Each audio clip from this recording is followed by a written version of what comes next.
శ్రీమాత్రే నమః. శ్రీ లలితా సహస్రనామంలో 996 నామము శ్రీచక్రరాజ నిలయ.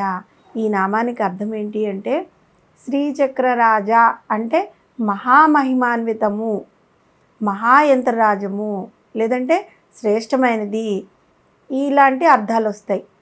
శ్రీచక్రము అని కూడా అర్థం ఉంది. నిలయ అంటే తన నివాస స్థానముగా చేసుకుని ఉన్నది అని అర్థం. జగన్మాత ఈ సమస్త బ్రహ్మాండముల స్వరూపమైన శ్రీచక్రరాజాన్ని తన నివాస స్థానంగా చేసుకుని ఉంది. శ్రీచక్రము లేదంటే శ్రీ యంత్రము హిందూ ధర్మంలో ఒక పవిత్రమైన యంత్రంగా మనం భావిస్తూ ఉంటాము. ఈ యంత్రము శక్తి స్వరూపిణి అయిన లలితాదేవి లేదంటే త్రిపుర సుందరి అనే దేవతను సూచిస్తూ ఉంటుంది.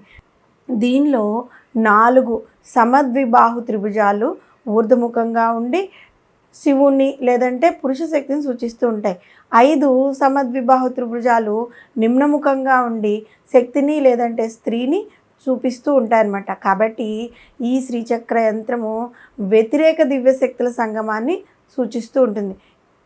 ఇందులో త్రిభుజాలు మొత్తం 9 ఉంటాయి కాబట్టి నవయోని చక్రము అని అంటుంటారు, లేదంటే నవచక్రము అని కూడా పిలుస్తూ ఉంటారు. మధ్యలో బిందు త్రికోణమైన శ్రీచక్రరాజము నివాస స్థానంగా ఉంటుంది అమ్మవారు. శ్రీచక్రము పార్వతీ పరమేశ్వరుల యొక్క దేహము అని భావిస్తూ ఉంటారు. శరీరంలో జీవునికి ఉనికి ఏ విధంగా ఉందో అట్లే శ్రీచక్రము శక్తి శివులకు నివాస స్థానం అన్నమాట.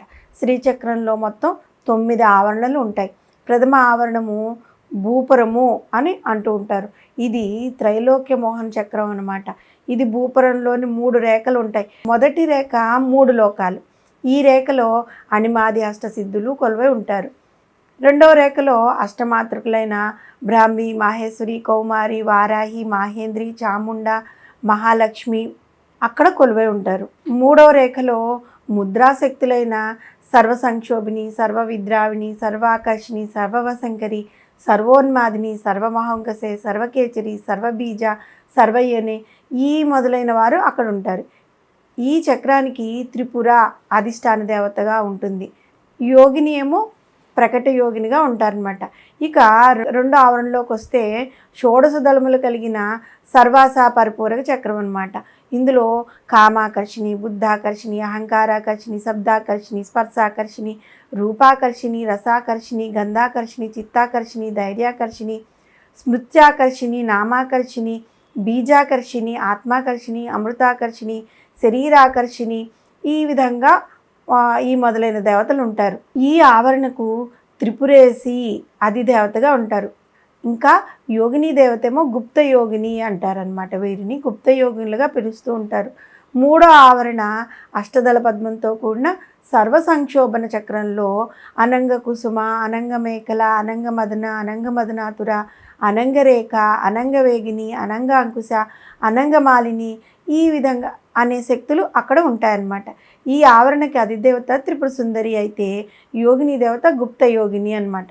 4వ ఆవరణ 14 దళాలతో కూడిన సర్వ సౌభాగ్యదాయక చక్రంలో సర్వ సంక్షోభిని, సర్వవిద్రావిణి, సర్వాకర్షిణి, సర్వాహ్లాదిని, సర్వసమ్మోహిని, సర్వస్తంభిని, సర్వజృంభిని, సర్వవశంకరి, సర్వరంజిని, సర్వోన్మాదిని, సర్వార్థసాధిని, సర్వసంపత్తిపూరిణి, సర్వమంత్రమయి, సర్వద్వంద్వక్షయంకరి ఈ శక్తులు అక్కడ ఉంటాయి. ఈ ఆవరణకు అధిదేవత త్రిపురవాసిని అయితే యోగిని సంప్రదాయ యోగిని. 5వ ఆవరణ 10 దళాలతో కూడిన సర్వార్థ సాధక చక్రంలో సర్వసిద్ధిప్రద, సర్వసంపత్ప్రద, సర్వప్రియంకరి, సర్వమంగళకారిణి, సర్వకామప్రదే, సర్వదుఃఖ విమోచిని, సర్వమృత్యుప్రశమని, సర్వ విఘ్న నివారిణి, సర్వాంగ సుందరి, సర్వ సౌభాగ్యదాయిని అనే ఈ శక్తులు అక్కడ ఉంటాయి. ఆవరణ అధిదేవత త్రిపురాశ్రీ అయితే యోగిని కులోతీర్ణ. 6వ ఆవరణ 10 దళాలు కలిగిన సర్వరక్షాకర చక్రంలో సర్వజ్ఞ, సర్వశక్తి, సర్వైశ్వర్యప్రదాయిని, సర్వజ్ఞానమయి, సర్వవ్యాధి వినాశిని, సర్వాధార స్వరూప, సర్వపాపహర, సర్వానందమయి, సర్వరక్షాస్వరూపిణి, సర్వేప్సితప్రద ఈ శక్తులు అక్కడ ఉంటాయి. ఈ ఆవరణ అధిదేవత త్రిపురమాలిని అయితే యోగిని నిగర్భయోగిని అన్నమాట. ఇక 7వ ఆవరణ అష్టదళములు కలిగిన సర్వరోగాల చక్రంలో వసిని, కామేశ్వరి, మోదిని, విమల, అరుణ, జయ, సర్వేశ్వరి, కౌళిని ఈ మొదలైన వాగ్దేవతలు ఇంకా అష్టవసువులు ఉంటారు. ఈ ఆవరణకు అధిదేవత త్రిపుర అయితే యోగిని రహస్య యోగిని. ఇక అష్టమావరణ త్రిభుజము అయిన సర్వసిద్ధిప్రద చక్రంలో కామేశ్వరి, వజ్రమాలిని, భగమాలిని అనే శక్తులే కాకుండా త్రిమూర్తులు, త్రిమాతలు, సృష్టి స్థితి లయములు ఇలా ఒకటేమిటి సమస్తములు కొలువే ఉంటాయి. ఇది శ్రీమాత లలితాంబిక యొక్క మహాసామ్రాజ్యం. ఈ ఆవరణకు అధిదేవత త్రిపురాంబ కాగా యోగిని అతి రహస్య యోగిని. ఇక 9వ ఆవరణ బిందు రూపము, జగన్మాత ఉండే స్థానము. ఆయన సర్వానందమయ చక్రంలో పరదేవత అయిన లలితాంబికాదేవి అక్కడ ఉంటారనమాట. మహాత్రిపుర సుందరి దేవిగా స్వయంగా కొలువే ఉంటుంది. యోగిని పరాపర రహస్య యోగినియే ఉంటారు.